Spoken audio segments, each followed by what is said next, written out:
Hello, welcome to this short tutorial on how to use this ArcGIS online map. This application utilizes the swipe tool, a neat feature in ArcGIS that splits a single map in two different sections, one on the left, another on the right, that can show different data over the same geography. Here, the map displays two themed geographic layers: state legislative election districts in Montana, shaded according to how far they deviate from having an equal populations. Left of the swipe bar shows the deviation of House districts from equal population based on the 2010 census data. Right of the swipe bar shows deviation based on population counts from the 2020 census. When using the application, turn on all the layers. Click the Layers List button in the bottom right corner. The eye icon next to each layer indicates whether it is visible in the map or not. Layers turned off when the eye icon is crossed out.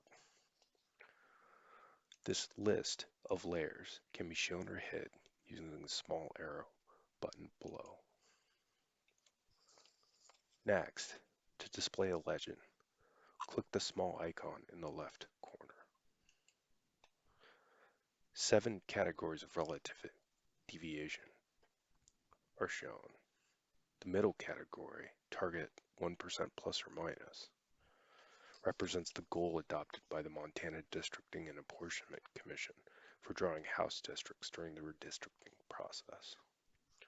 The last time districts were redrawn in 2014, the Commission used a 3% or less deviation as the target goal. Move the swipe bar so only the layers on the left side of the bar are visible. This map shows 70 of the 100 House districts drawn in 2014 were within the 1% target of equal population.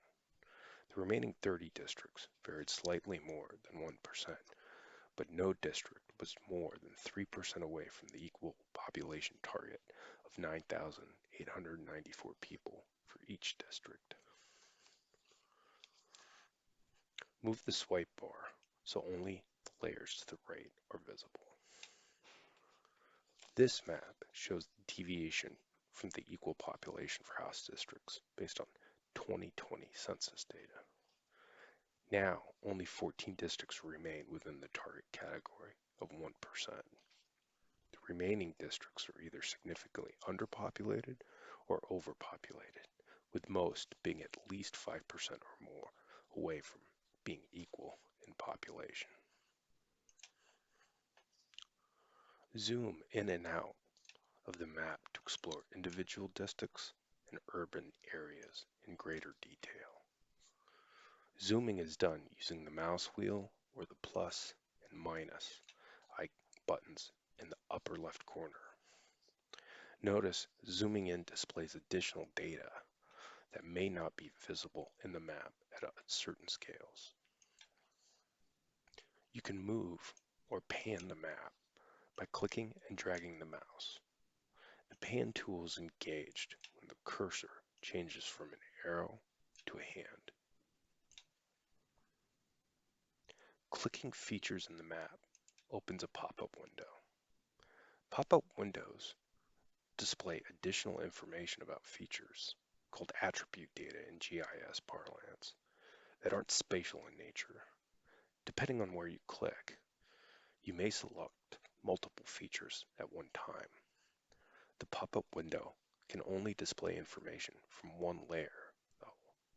If multiple feature layers are present, an arrow box will appear in the pop-up window.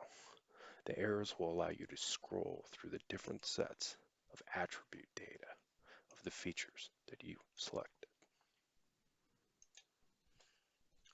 Lastly, a quirk of the software is that labels sometimes only show up on one side of the swipe bar.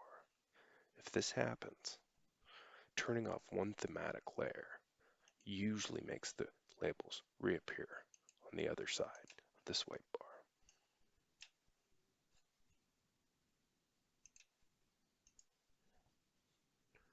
We hope you find this short tutorial helpful in using this map. Thank you.